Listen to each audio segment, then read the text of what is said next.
Salut à tous. Une petite vidéo un peu spéciale aujourd'hui parce que ça fait déjà quelques semaines qu'a fuité beaucoup, beaucoup de photos, d'images, de révélations. Putain de téléphone, j'ai coupé, voilà. Bon. Bon, comme je le disais, ça fait déjà beaucoup, ça fait beaucoup de photos et même de vidéos qui ont fuité sur la toile au sujet du film The Batman, et surtout ce qui est étonnant c'est que on a eu beaucoup de révélations sur le costume de The Batman que portera donc Robert Pattinson dans ce film. Et donc ce costume, on en parle beaucoup sur la toile, et donc je me suis dit pourquoi ne pas faire une vidéo moi aussi à ce sujet, quelque chose que je ne fais absolument jamais, hein. D'habitude les vidéos test au sujet des looks de personnages, j'en fais pratiquement jamais et je pense pas que j'en referai d'autres après, mais là c'est The Batman. C'est l'un des films, non, c'est peut-être même le seul film de super-héros réellement prometteur de ces 10 prochaines années, à part peut-être Spider-Verse.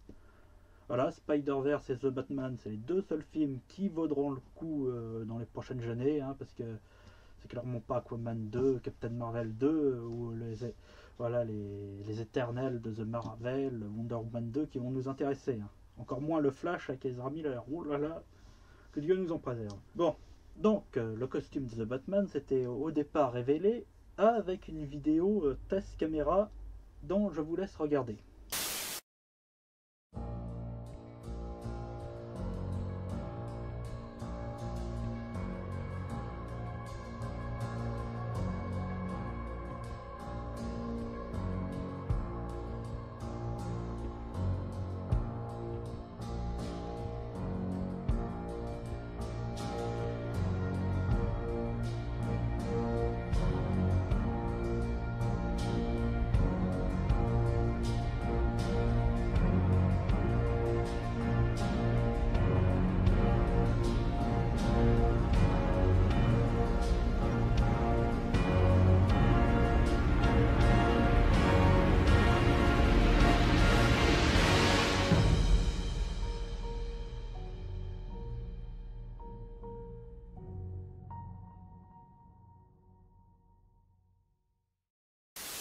Ah là on sent clairement que c'est autre chose, c'est une toute autre ambiance que les premiers tests de costumes de Bird of Prey, hein, qui étaient déjà en mode fashion victime gangsta rap à la con.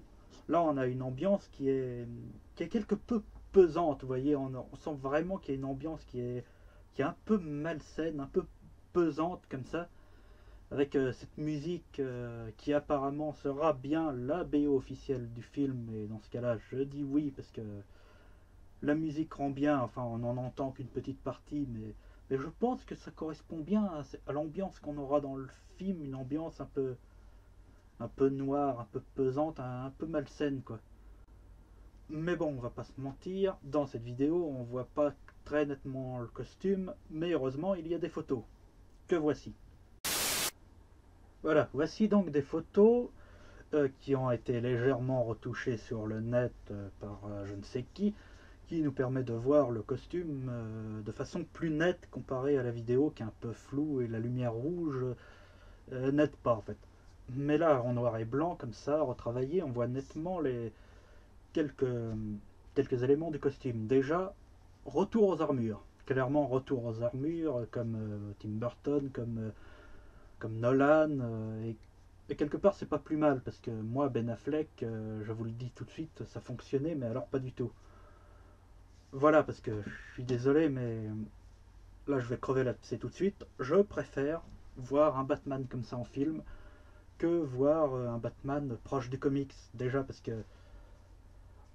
on va dire la vérité, ce qui fonctionne en comics fonctionne pas nécessairement en film, hein. Ça s'est vu avec Ben Affleck justement. Ben Affleck c'était vraiment un côté très cosplay, très mauvais cosplay de The Dark Knight Returns, hein. C'était l'inspiration, pourquoi pas, mais en film ça rendait ridicule, je suis désolé. Et même le côté très massif physiquement de Ben Affleck, très surgonflé, surmusclé, ça donnait un aspect qui était très, très patapouf, il faut dire la vérité. Même Ben Affleck, hein, son espèce de max en caoutchouc qui se déformait au moins de mouvement de tête. Sans parler que, encore une fois, le côté massif, le mec il avait des trapèzes jusqu'à là, il n'avait pas de cou, c'était sans arrêt comme ça, il avait l'air un peu bossu, très trapu. Non, ça l'est pas du tout. Pour moi, c'est pas ça Batman. Pour moi, c'est pas ça. Là, Robert Pattinson, physiquement, ça va. Il porte une armure, certes, mais ça a l'air d'être une armure un peu plus pratique, qui, mine de rien, a l'air assez légère comparée à celle d'Henri Cavill. Non, pas d'Henri Cavill, qu'est-ce que je raconte, de Christian Bale, par exemple, dans la trilogie de Dark Knight. L'armure de Robert Pattinson a l'air assez légère et résistante à la fois.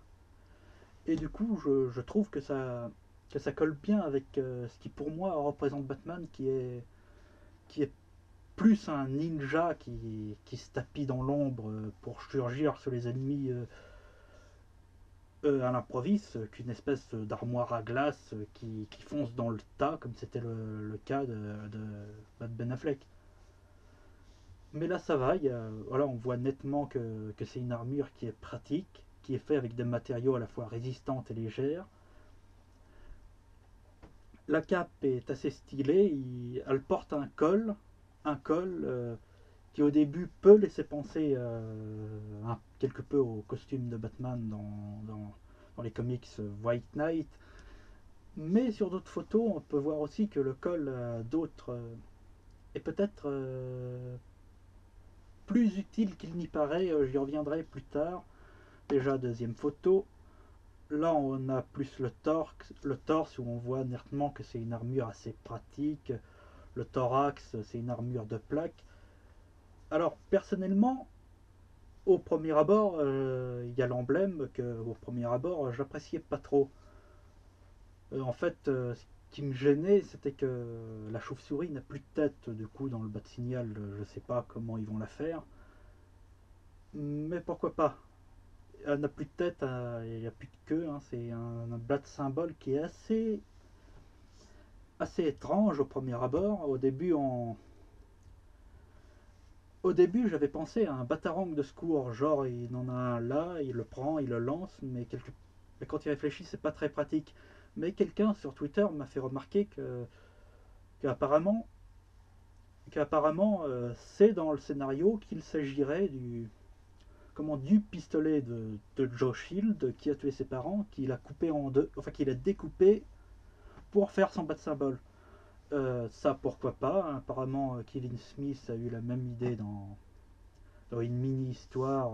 J'ai envie de dire pourquoi pas. On va voir comment ça va être traité dans le film. Après, ouais, c'est un bad symbole un peu atypique, mais cette idée du pistolet en soi n'est pas mauvaise.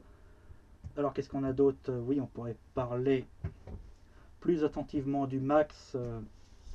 Alors, au sujet du Max, oui, il y a quelque chose qui dérange un peu dans le Max, personnellement, au premier abord. Le Max, c'est peut-être un peu le truc le plus dérangeant du costume. Beaucoup ont fait le rapprochement avec le Max de Daredevil, de la série Netflix. Seulement, moi, je ne ferai pas cette comparaison parce que le costume de Daredevil dans la série Netflix était déjà beaucoup batmanisé par rapport aux comics où Daredevil a un costume sans protège-nez. Après, oui, on peut éventuellement y voir du Daredevil, mais comme la série Daredevil s'inspirait des costumes de Batman, donc on peut pas vraiment lui reprocher de. Enfin, vous voyez ce que je veux dire. Après, oui, c'est un costume qui, pareil, a l'air d'être fait dans des matériaux un peu résistants, mais avec un cuir cousu main. Il y a un côté artisanal dans le costume qui personnellement me plaît. Vous allez le voir sur d'autres photos de tournage. Cette fois, ah oui, voilà. Là, vous voyez, là par exemple, on a une photo de tournage où c'est un cascadeur qui porte le costume, peut-être pas la version définitive du costume, mais une version alternative prévue pour les cascades, beaucoup moins fignolée. Mais là encore, on voit qu'il y a le côté très résistant, qu'il y a le côté armure pratique, et justement, beaucoup trouvent que le costume est un tirage en arrière par rapport aux autres costumes de Batman. Ouais, mais moi, j'aime bien ce côté-là en fait. Voilà, parce que là où Tim Burton et Nolan c'était des armures, mais c'était des armures très très technologiques, si vous voulez. Là, on a une armure qui est plus fait de briques et de broc. Enfin, on va pas se mentir, ça ressemble un peu à une armure de CRS. Mais justement, j'aime bien ce côté-là, que c'est vraiment une armure. Le mec, il sait fabriquer une armure de combat lui-même. Et ça donne vraiment cet aspect armure fait de briques et de broc. Tu vois, il a. Enfin, je vais vous montrer sur une autre photo. Merde. Enfin, voilà quoi. J'ai. Je trouve plus la Voilà. Voilà, c'est vraiment, le mec, il a une espèce de tenue sur l'armure avec des lanières. On voit que c'est un truc qu'il accroche lui-même. La ceinture, il a une ceinture de Bad Gadget qui est vraiment pratique. Là où tu vois qu'il y a un étui pour chaque gadget. Il a même une espèce de sacoche sur la jambe qui pourrait être le bas de grimpin, vous voyez. Et moi, j'aime bien là ce côté-là très armure pratique. Encore une fois, le Max c'est très bizarre. Le Max c'est très bizarre encore une fois. On a le col. Sur cette photo on voit un peu mieux le col, qu'on voit qu'il est beaucoup plus long que sur les photos test, enfin qui a l'air beaucoup plus long. Du coup je me dis que le col pareil pourrait être une sorte de protection pour le cou. Ça aussi ça m'intéresse beaucoup. Euh, on voit qu'il a des lunettes sur le Max, peut-être qu'il y aura les yeux blancs ajoutés en post-prod, pourquoi pas. Ce qui fait bizarre, je vais vous dire, sur le Max, c'est le nez. Le nez, d'habitude, dans tous les films de Batman, on a des Max qui essayent de reproduire celui dessiné dans la BD, ce qui fait qu'on a un nez très pointu. Hein, c'est pareil sur tous les costumes, que ce soit Ben Affleck, Michael Keaton, etc. Les oreilles, c'est pareil. Ce qui fait bizarre, vous savez ce qui fait bizarre avec les oreilles, c'est que déjà, elles sont trop fines par rapport à d'habitude. Et d'habitude, dans les comics, on a. Enfin, je veux dire, dans les films, on a des max très proches des comics, où les oreilles sont un prolongement de la tête, comme ça, vous voyez. Là, les oreilles sont plus vers le milieu, on dirait un peu des antennes. Ouais, les oreilles me dérangent un peu, perso. Mais là, il s'agit du costume du cascadeur, qui est peut-être pas si bien fignolé. Et si ça se trouve, on aura d'autres. Le costume définitif sera beaucoup plus beau, beaucoup plus fignolé.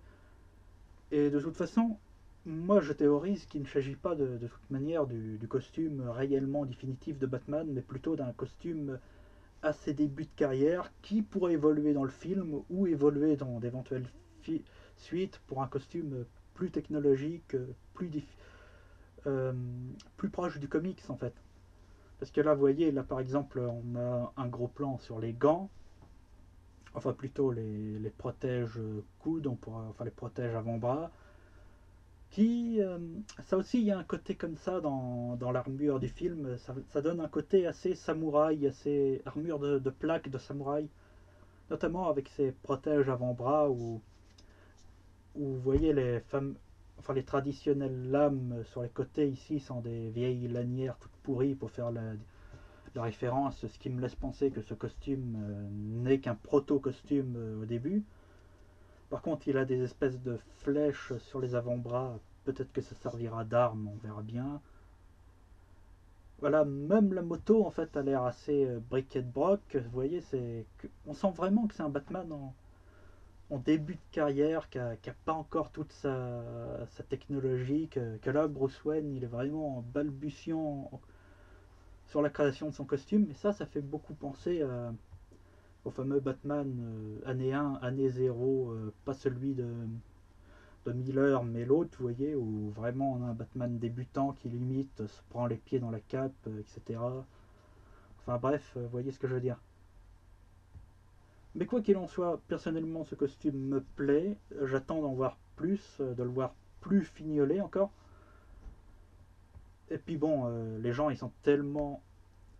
Et puis bon, je suis désolé, mais personnellement, moi ce costume-là, ça m'inspire plus et je le trouve beaucoup moins ridicule, même sur ces photos de tournage, que le costume de Ben Affleck. Et puis bon, les gens ils sont tellement occupés à critiquer le costume qu'au final, ils ont même pas fait attention à la première apparition de Catwoman, disons.